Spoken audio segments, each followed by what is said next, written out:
Hello, my name is Rey Arcenas with the Samuel Proctor Oral History Program. Today is Friday, April 5th, 2024, and I'm conducting an interview for the UF Student Government Collection. I'm here today with Dan Lobeck. Could you please provide a brief description of yourself and your accomplishments in UF Student Government? Sure.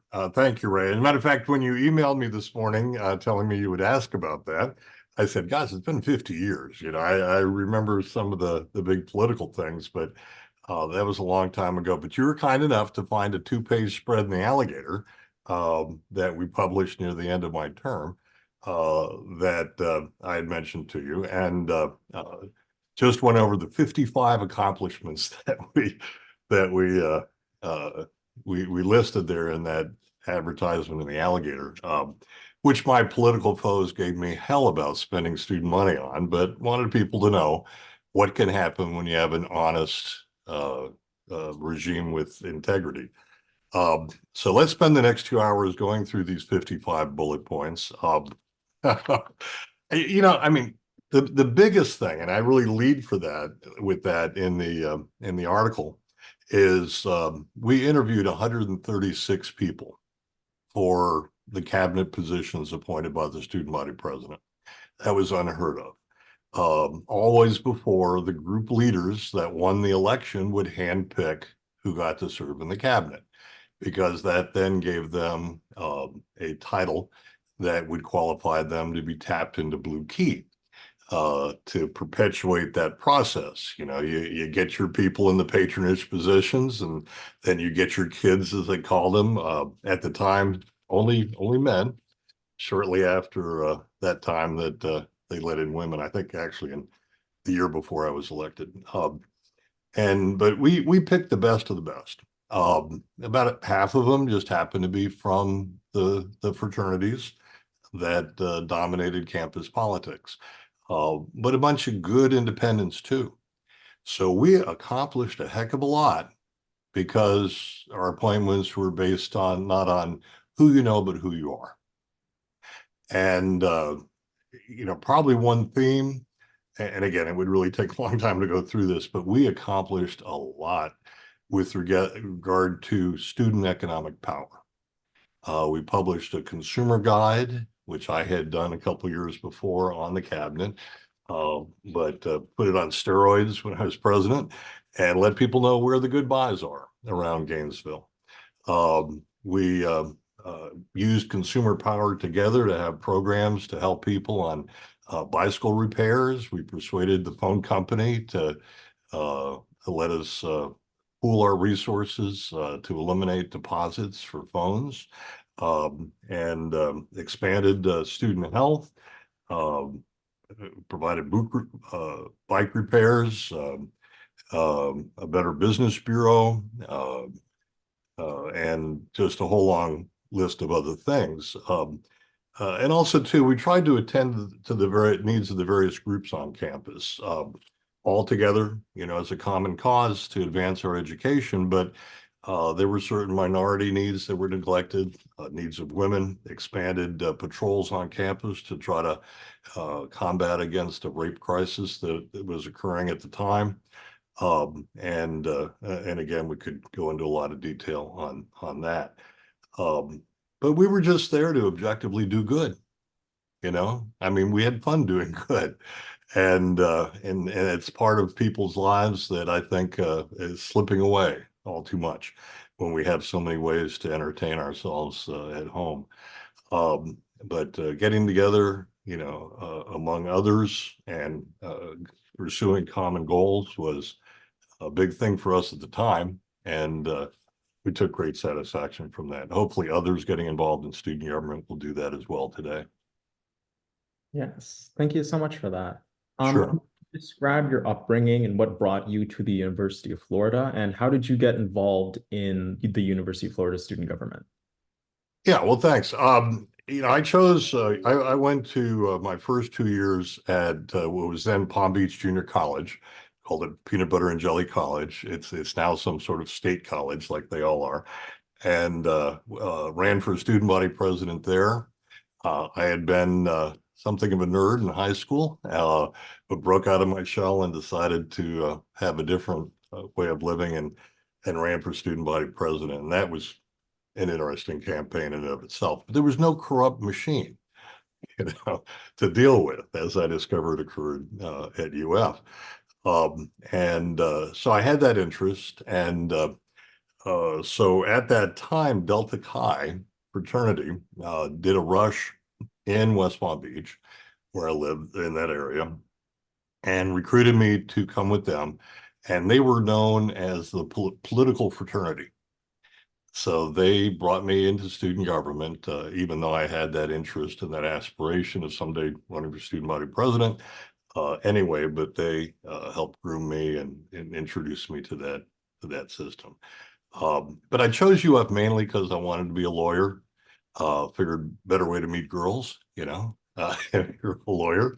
Don't know if that ended up being true, but it didn't hurt. And I wanted to make some money as well. And so I knew UF had the best law school, and that's mainly what drew me to the campus. I couldn't get in today. It's so competitive with the LSATs and so forth. But at the time, 50 years ago, was able to pull that off. All right. And so can you describe sort of your initial involvement with the group system and Florida Blue Key and sort of your path to becoming student body vice president? And could you explain what the group system is for people who are uninitiated? Sure. And I understand it's come and gone over the years, over the decades, and existed far before I got there. Not sure exactly when. I mean, early on, student government, from what I've been able to determine reading the old alligators, and the first thing I did, when I got there, it was a summer, everything was quiet, went to the library, and before things were digitized, before computers, I read every alligator they had for the period of time during the student government elections. And so there was all those expressions of noble aspirations, and you even read the Blue Key Charter, and it talks about how this is for the best, students in terms of accomplishment and academics, regardless of favor or connections and all that. And I threw that in the face of the leaders when I was there because it was so in opposite to the way they conducted themselves at the time. Yeah, the Blue Key system, as it devolved, at the time there were 5 groups.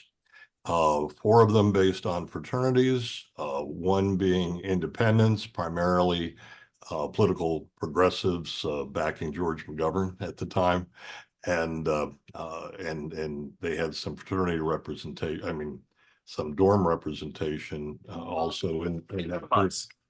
I didn't put it on. There we go. Then we're on silent. Sure. So there were 5 groups. Okay, and I understand that this has been the pattern, or at least it was the pattern. I'm not sure what it is exactly today, but those 5 groups, and they ultimately at tapping time in Blue Key would contest among themselves, stay up all night, and negotiate a tapping class based on the people being pushed by each of those groups. But the rest of the year, the groups are very active, getting their kids qualified for to be eligible for tapping into Blue Key, sometimes on the thinnest strings. I was in Blue Key, and I was tapped because I was chair of the homecoming picnic. So, and I think I also had a radio program on campus. But so that's what it was all about. And when it came to the student body elections, particularly the annual elections for student body president, they would divide into camps, 3 in one, 2 in another, typically. Sometimes it was 4 in one, 1 in another, and seek to get somebody elected student body president who would then do their bidding once elected and put, their people in office to qualify them for Blue Key, to continue that cycle over and over again, year after year. The group system.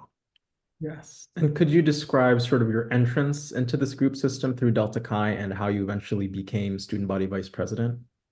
Sure. Yeah, I very much went with the system. I was this junior coming in from junior college, and people told me this is the way it is, and I said okay, and played along and served in the cabinet as consumer affairs secretary of a fraternity brother, a wonderful man named Steve Meriday, who to this day is a noted federal judge in Tampa.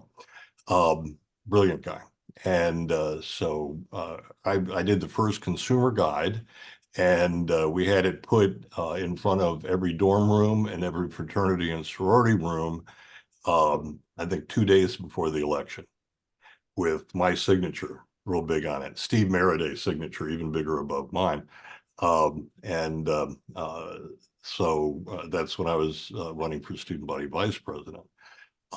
Is because largely of the work I had done in student government, and I had actually uh, written the platform for I think three different student body president candidates um, prior to my actually running for president, at least. And and again, I would research past alligators and stole from previous unfulfilled platforms of people that ran for student body president, and found that the University of Arizona had candidates for president with unbelievable platforms. And I could tell you about, but uh, so I did that, and people appreciated my skills at doing that. I was a law student after all, eventually, and by the time I ran for vice president, um, had 2 years to go in law school at that point. Uh, so that's how I worked my way up into the system to be vice president. And I actually spent that year as vice president doing the job as student body president, because Jim Eaton, who was the student body president, went on to be a gubernatorial and senator aide to Bob Graham. Um, he was newlywed. He was starting law school. Turned out he really didn't have the time for it, so I gave his speeches to incoming students and otherwise. And I drafted his initiatives, actually had anyway, in his platform, and pretty much did that job during my tenure as vice president. All right. So can we move on to describing your campaign for president and why that puts you in conflict with the Florida Blue Key group system at the time? Okay, and this is where it really gets interesting. So I figured, hey, I'm qualified, right, to run for student body president. It had been my aspiration ever since I looked through all those old alligators in the in the library. And I made it known that's what I would like.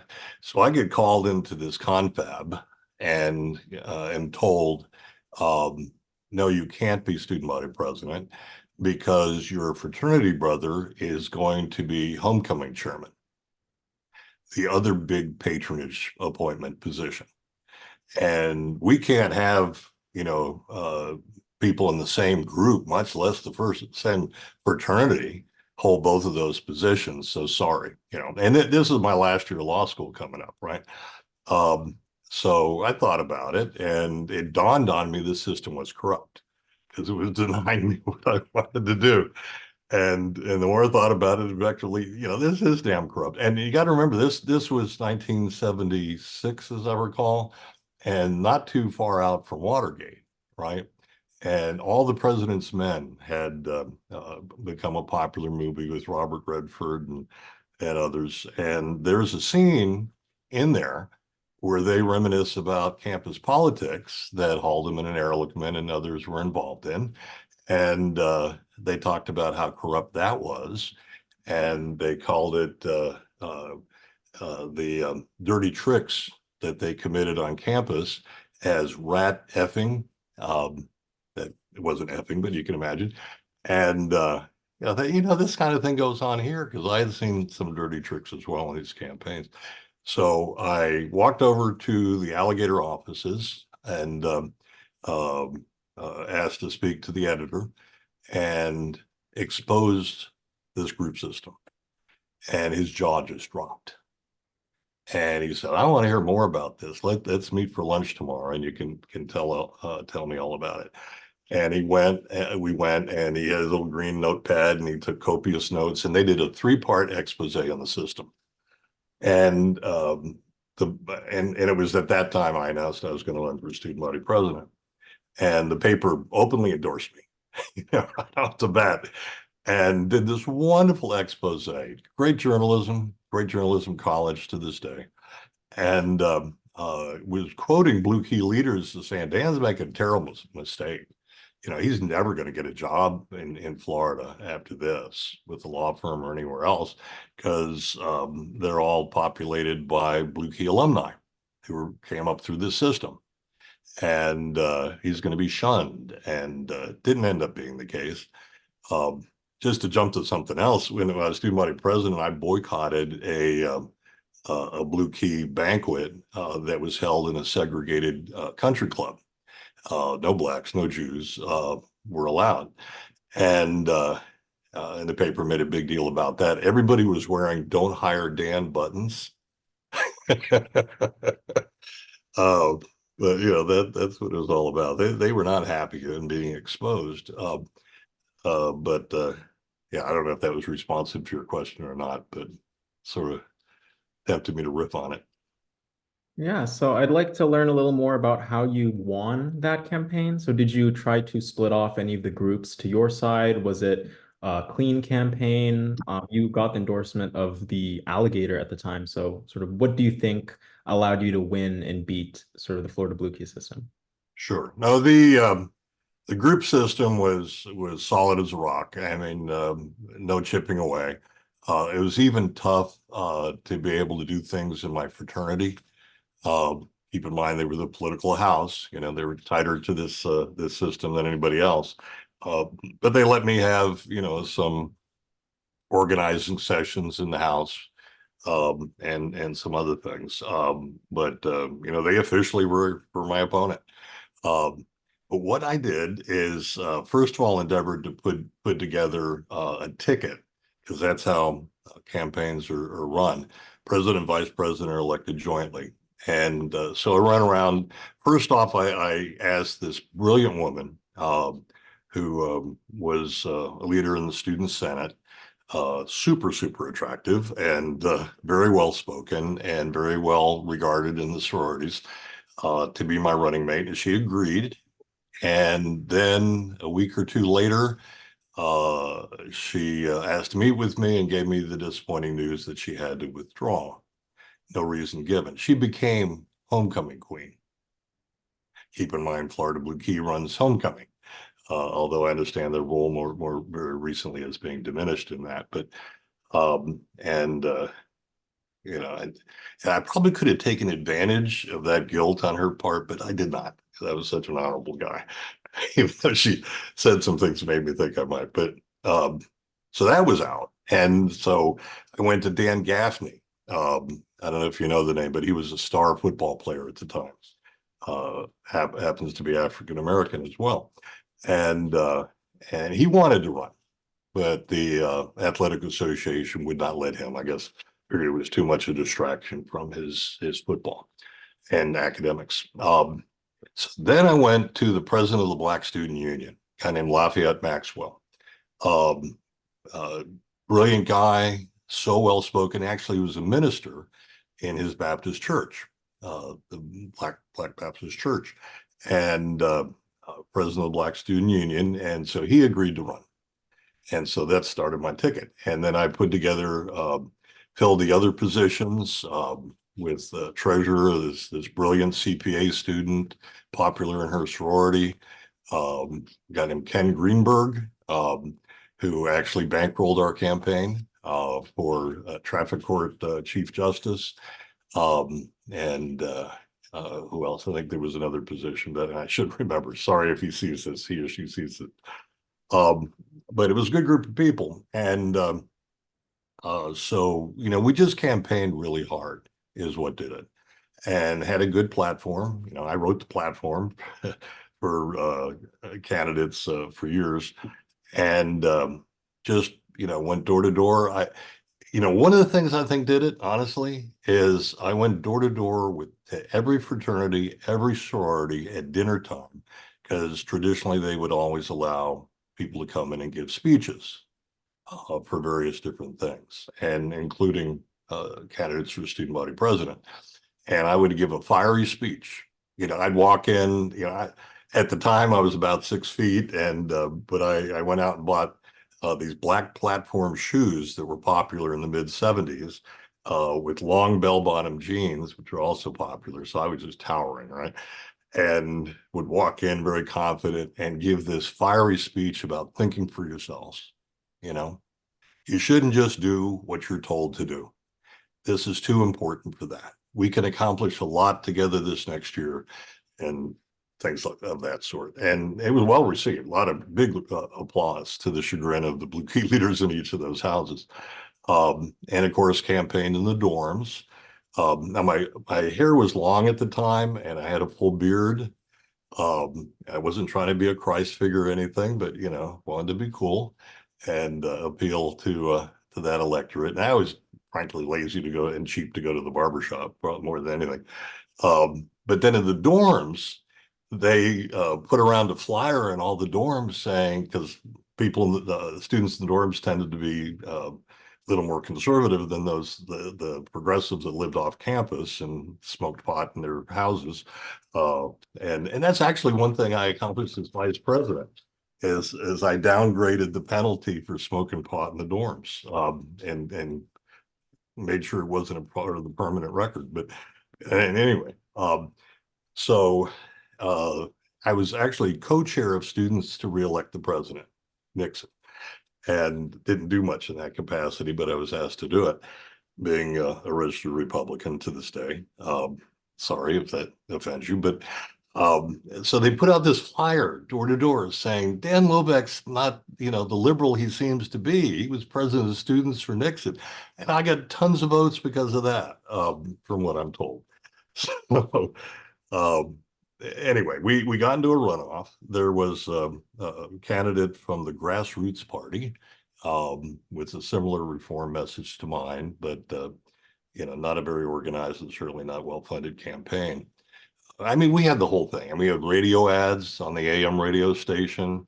Here comes the sun, without bothering about the copyrights, and because we were bringing sunshine into this dark, evil system of student government.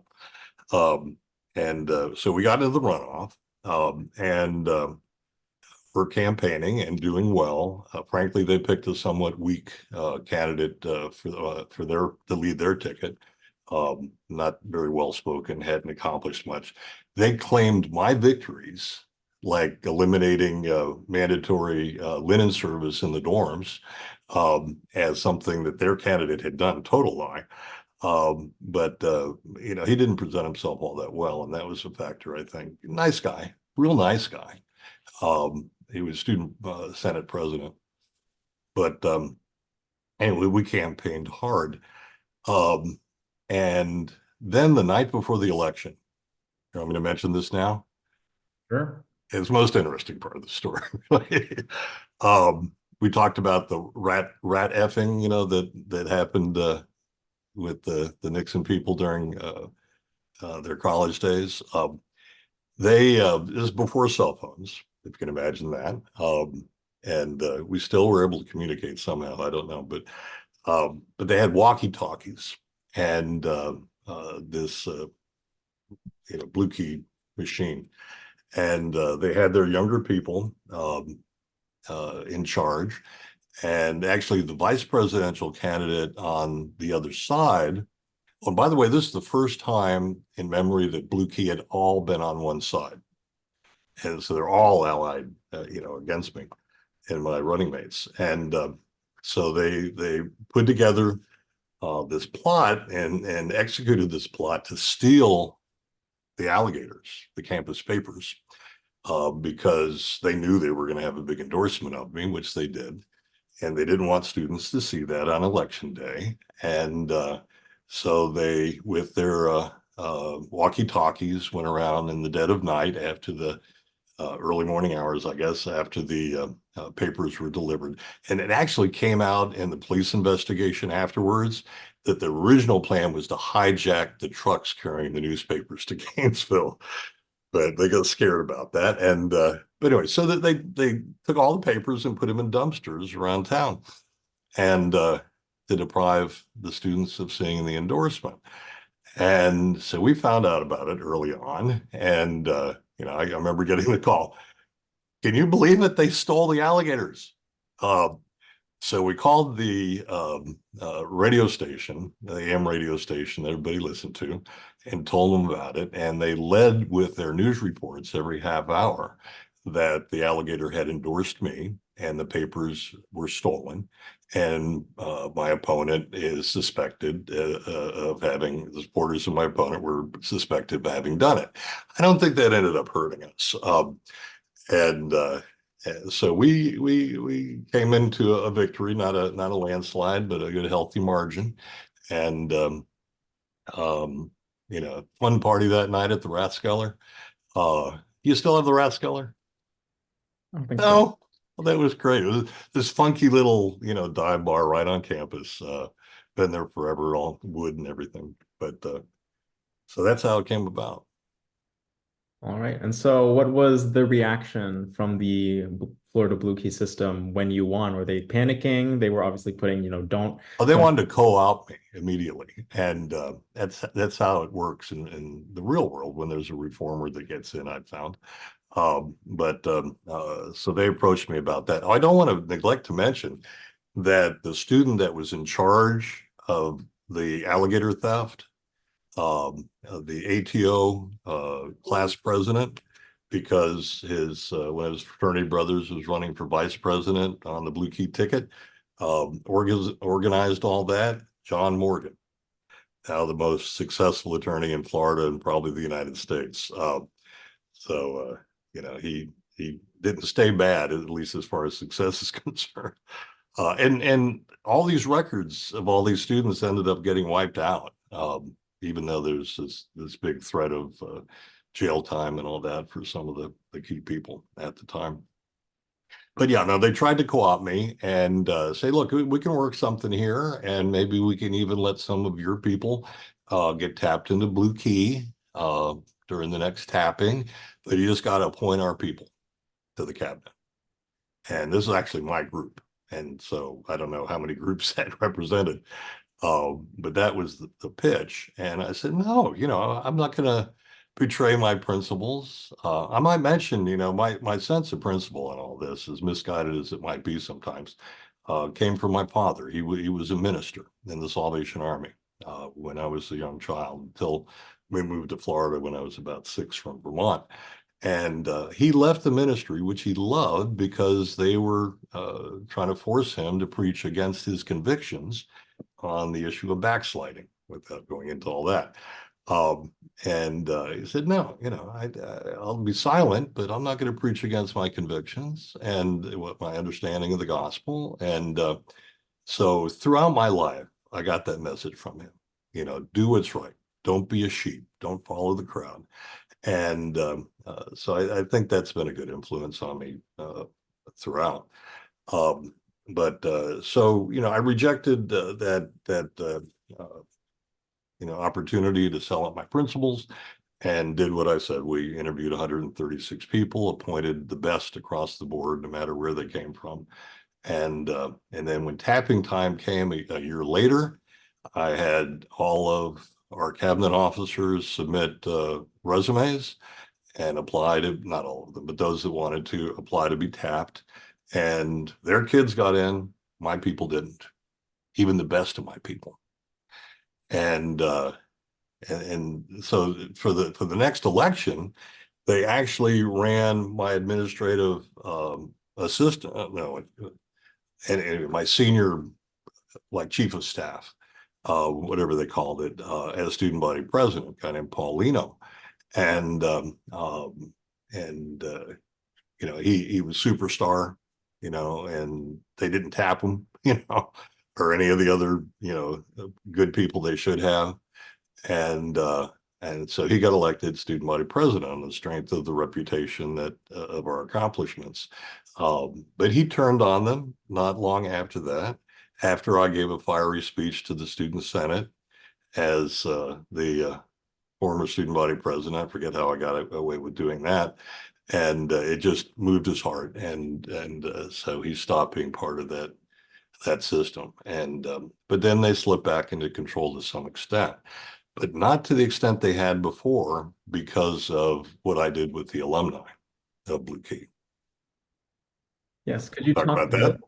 Yes. Could you talk a bit about the letter you wrote and sort of the And effect? yeah, that's what I was going to mention. My last act as student body president was mailing out a letter through the alumni office to every Blue Key alumni that was still living. Probably some that weren't still on that were still on their list, because that had been around from day one. I mean, they started out sponsoring homecoming back with the 1910s or something. You researched all that, called it Dad's Day at the time. And uh, so I wrote this letter, just over a one-page letter on student government letterhead, exposing the system and saying how, wrong it was to, um, for this to be the training ground of people that go into careers in government, in the real world, and otherwise in our society, and pleaded with them to intervene and do something about it. And it worked. They appointed Steve O'Connell, uh, former Florida Supreme Court Justice, one of the first presidents of the University of Florida, a boxing champion in his youth. Everybody loved Steve O'Connell, and for good reason. What a great guy. This deep stentorian voice and, all the rest. So he chaired an O'Connell commission to reform Florida Blue Key, and they required it. And Taggart Hall, is it still Taggart Hall, the administration? Okay. It's been 50 years. But they joined in on that and required Blue Key to dissolve the group system, start appointing on merit. They required a certain proportion of tappies come from brilliant scholars in the colleges, so many from engineering, so many from this and that, to try to break everything up. And that worked, at least for a while. I understand that, some forces worked hard to bring back the group system, but that was after I was gone. But the dirty tricks continued. There was this one guy, it was running, Steve Shepard, I think it was running for student body president, had a disability. I think he perhaps from military service or otherwise, was missing a leg. And they put posters all over campus about him being a child molester. Totally fabricated. And so that, at least for a time, not too many years after I was there, became Blue Key's demise. Big lawsuits about it, huge judgments against Blue Key, revulsion by alumni. So, I'm curious, don't know to what extent they bounce back after that. Let me mention another thing. When I was student body president, Lawton Childs came to address the student senate shortly after my election. And at the time, he was, I believe, a U.S. senator. He also served after that as governor. Very popular, known as Mr. Reform. He created government in the sunshine in Florida, for instance, walked the state, his campaign, showed the boots with the holes in them, all, folksy, Southern kind of guy. And he was joking around about, I hear that alligators got stolen, in the election, and to deprive people of the endorsement, all that. Things haven't changed. I was in student government, and we drilled a hole under the floor of student housing to eavesdrop on our opposition, and laughed it all off. So I wrote this column in the Alligator about how scandalous that was, and it shouldn't be minimized. And this is bad stuff that ought to stop. And some of his people rained down on me about that.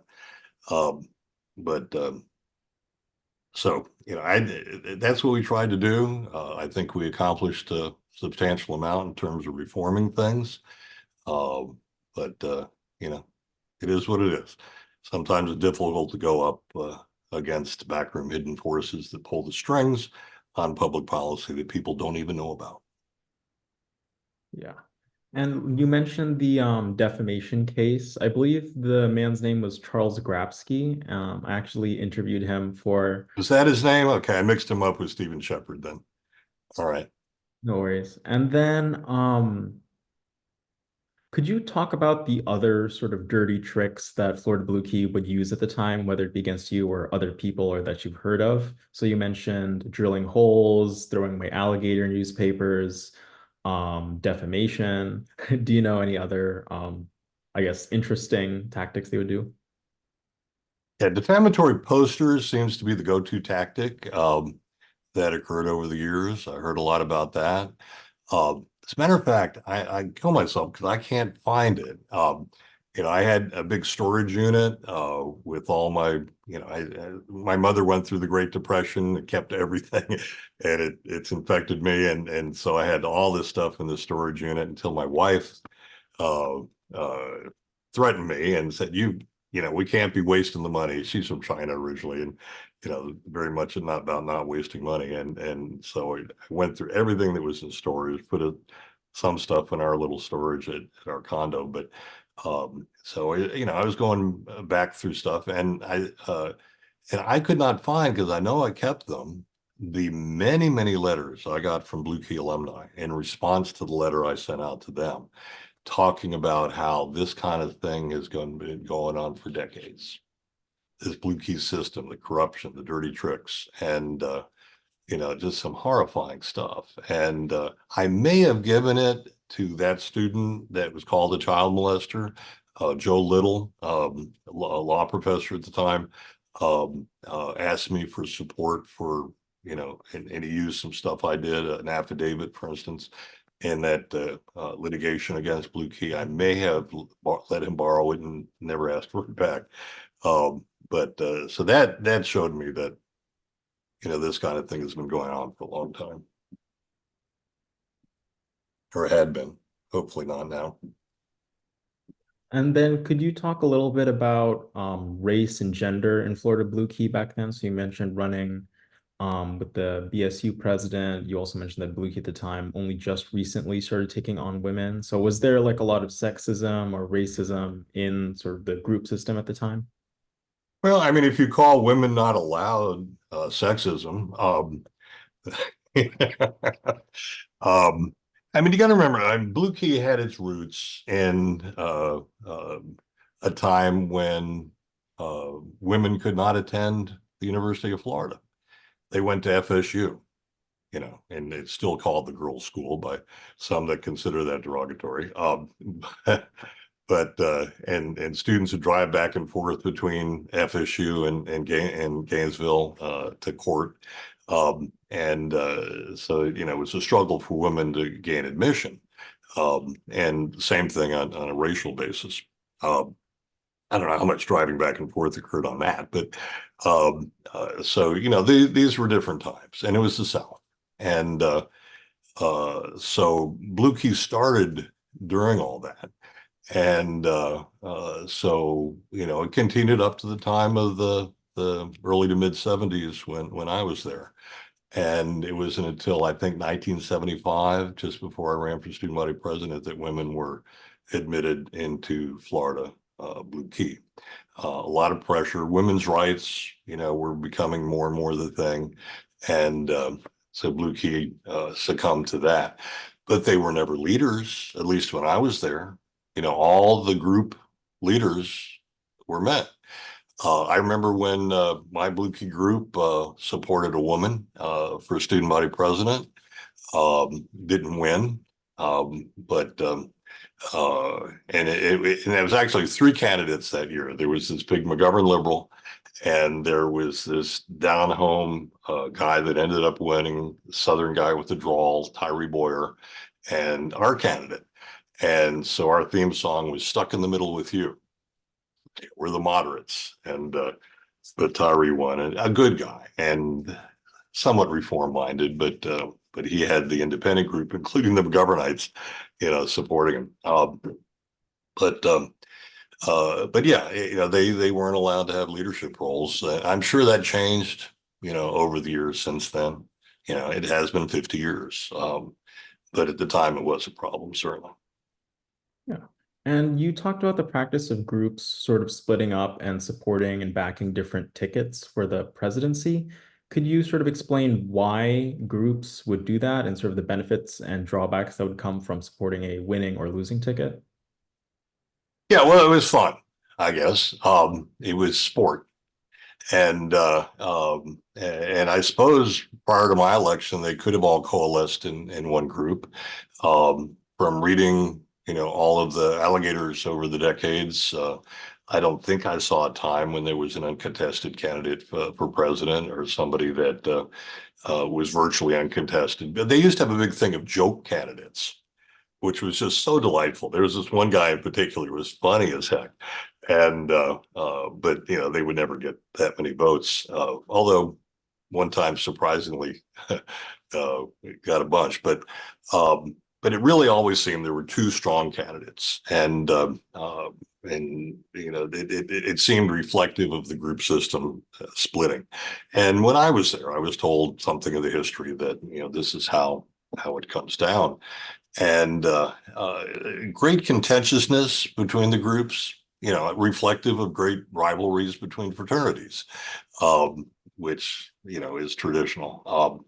And so, if they won, they had a disproportionate ability to get their people into Blue Key at the next tapping. It was all about that, controlling the numbers in Blue Key, building your group bigger than the other groups are able to build theirs. So you want to freeze them out, get all the tappable positions for yourself. And that's what it all came down to. And that's, was what was told to me as the reason I could not run for student body president.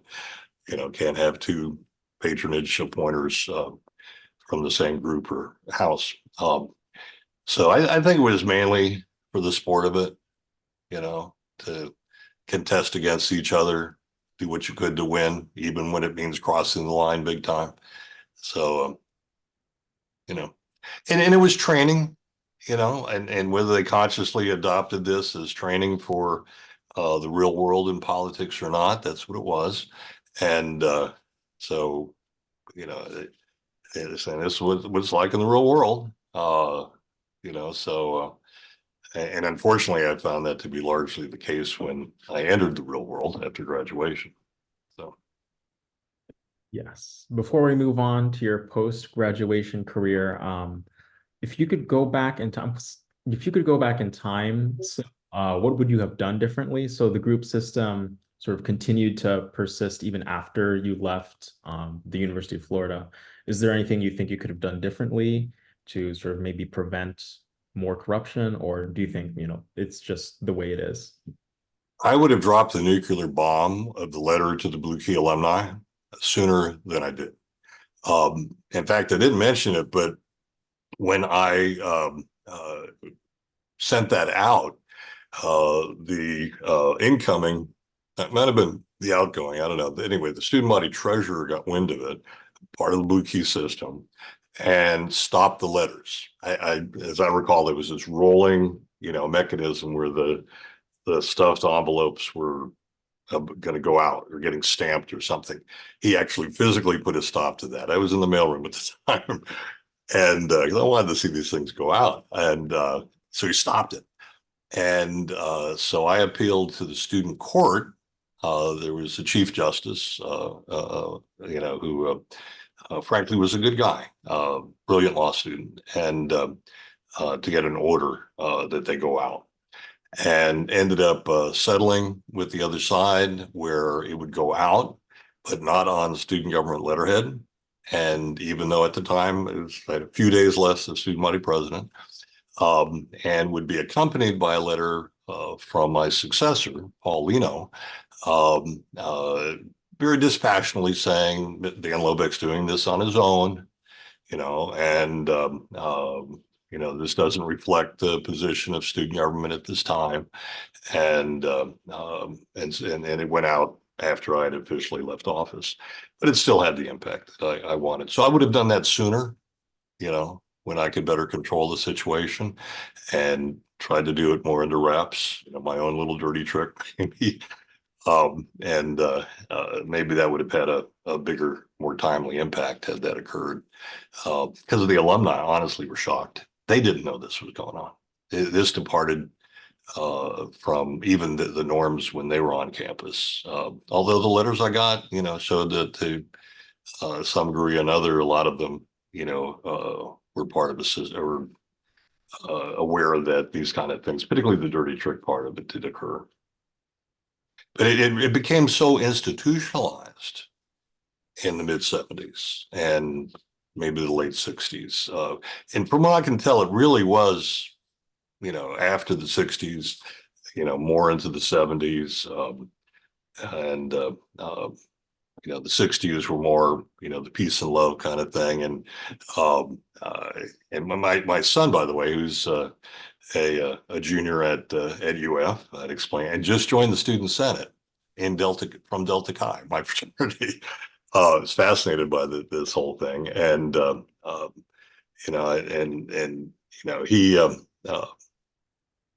I forget where I was going with that, but anyway, um, so it became institutionalized, and oh, I know. He said, I'm a lucky guy. I am, his father, for having lived through those times of the 60s and so forth. He's jealous about that, the love-ins and stuff. But anyway, so yeah, and I think that we could have broken it up sooner if I had acted sooner.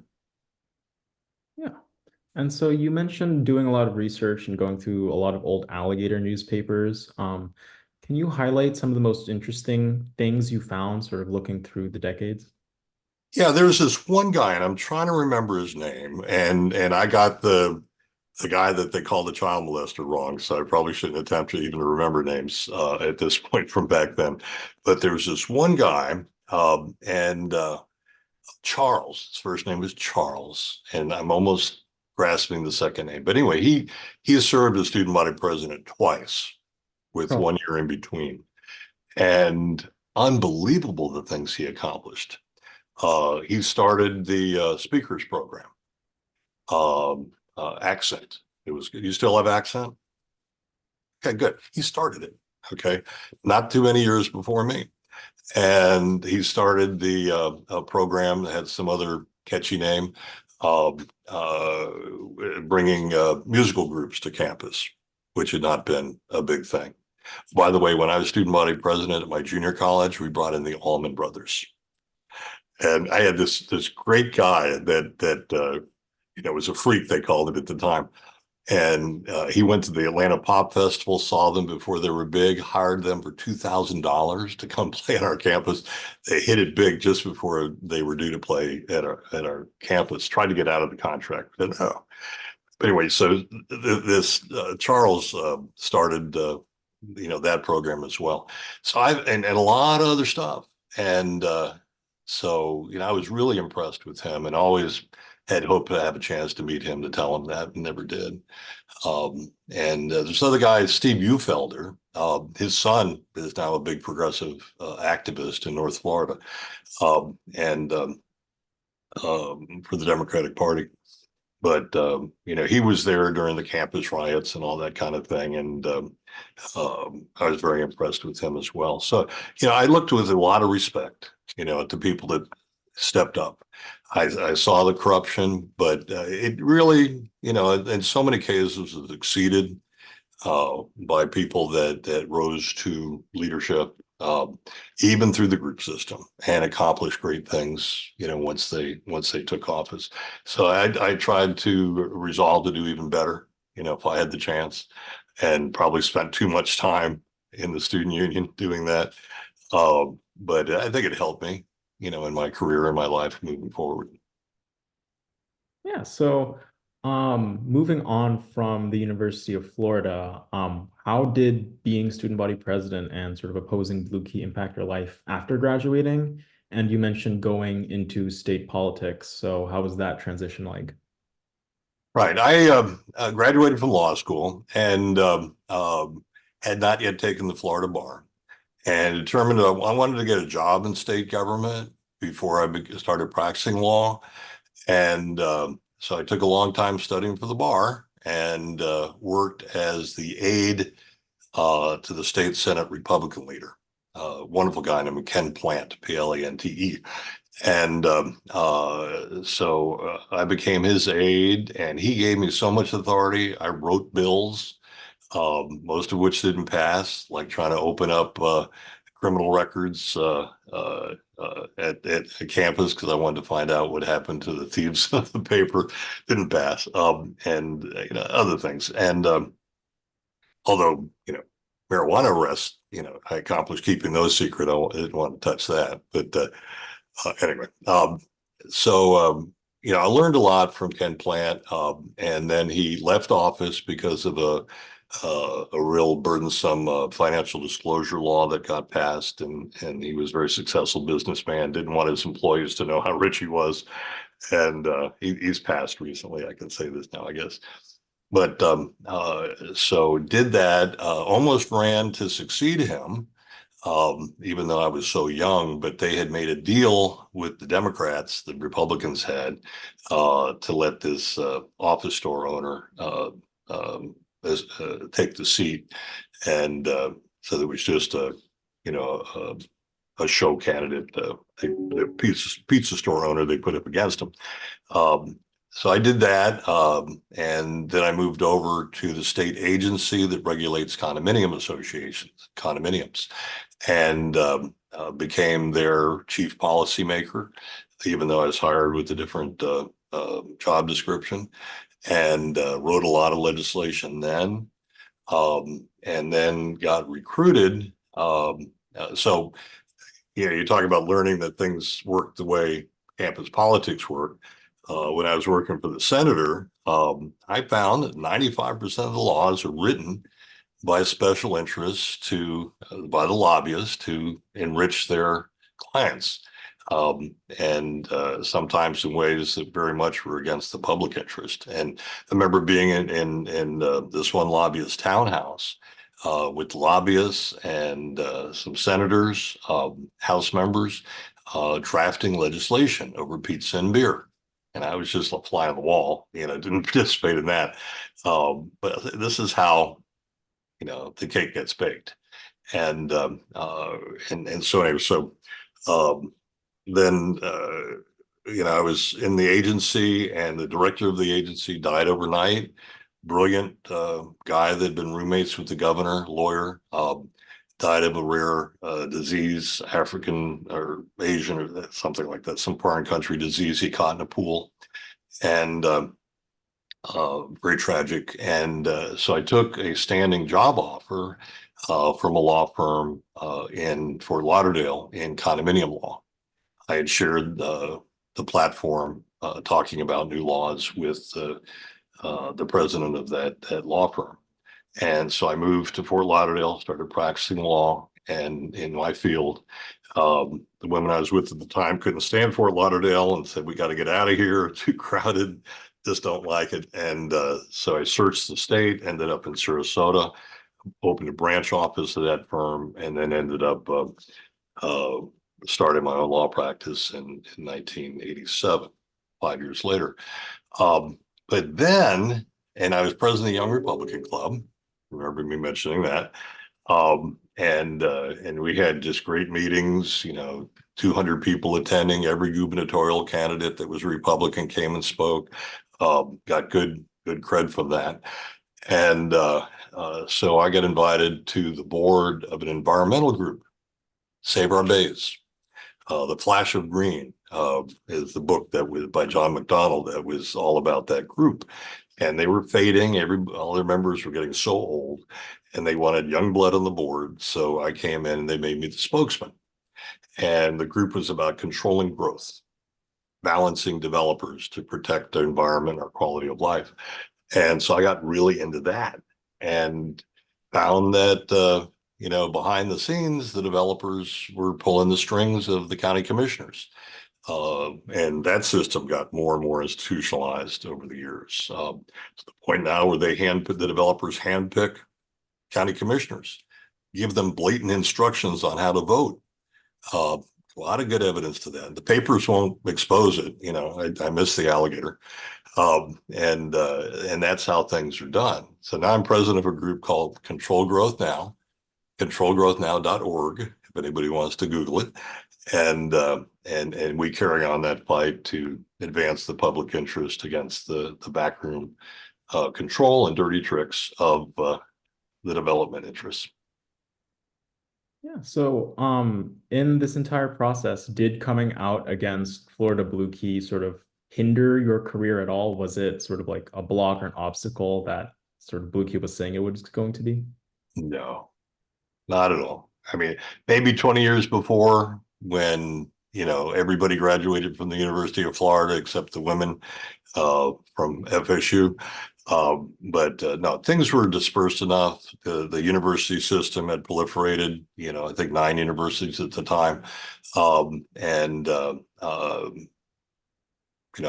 the rare occasion that I would meet,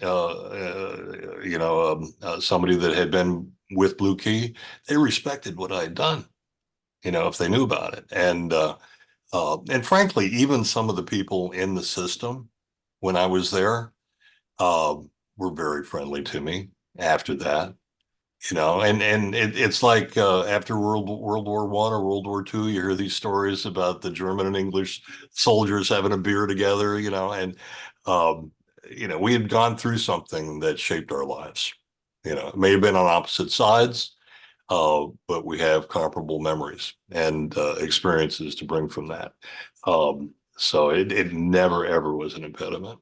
And I would say to people that are in student government today, stay honest, stay principled. It will inure to your benefit ultimately. And even if have aspirations for politics and government in the real world, stay principled. You don't have to be bought and sold. I think increasingly people are turning against unprincipled, bought and sold politicians when they have the opportunity to do something different.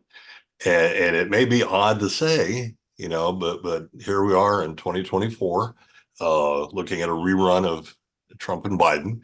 But you still see that dynamic. I mean, Bernie Sanders typified it on the left when he ran, and during the 2016 election, and even later. Donald Trump talks about draining the swamp, all this corrupt behind the scene politics that appeals to a lot of people. Bernie Sanders and some of the people on that side, Robert Kennedy Jr. is now sounding some of the same, for whatever one might think of him. And so there's an appeal of principle. If it's articulated properly, if you can raise enough funds to get through the message, which is a challenge I find for people. I ran for city commission 2 years ago in the city of Sarasota, came 800 votes short. Glad I didn't win. I couldn't be doing my law practice at the level I need to. And that as well. It's very time consuming, but law simple because I was Republican. The Democrats out there campaigned hard in the runoff. I got in the runoff. And but I see her now, my opponent, after taking office, sometimes bending to the machine, developer machine. There's one in the city as well. And 3 of the 5 city commissioners get bought and sold by the developers. But we're running strong candidates against 2 of them now, and the people I work with in politics locally, and good chance of turning that around. Same dynamic. So, and I think we're going to take it. And so good people can win. And at the end of the day, though, we each have to live with ourselves, you know. And I have slept well every night, knowing I'm not a crook. I'm not a crook. I couldn't live otherwise. And hopefully others that are considering a career in politics or government, or just being a good voter, um, uh, should I would suggest examine the possibility of staying pure or trying to as best you can. Yes. Thank you so much for that Thank insight. you, Ray. And before we end the interview, is there anything that we haven't touched on that you would like to talk about? No, I think you allowed me to diverge from your questions enough. No, I mean, you asked good questions and you were kind enough to share them with me beforehand, and let me be a little bit prepared. I think we covered, and you prepared this so well from your prior research. Thank you for that, to allow us to cover things I think you'd want to have be part of this conversation. So thanks for the conversation. Hopefully it's useful. And good to the oral history program. And you can carrying that forward and others. And hopefully somebody will watch this or listen to this rather and learn from it. And it'll continue to be a useful part of the university's programs. Yes, of course. Thank you so much. Thank you, Ray. Appreciate it. That was fun.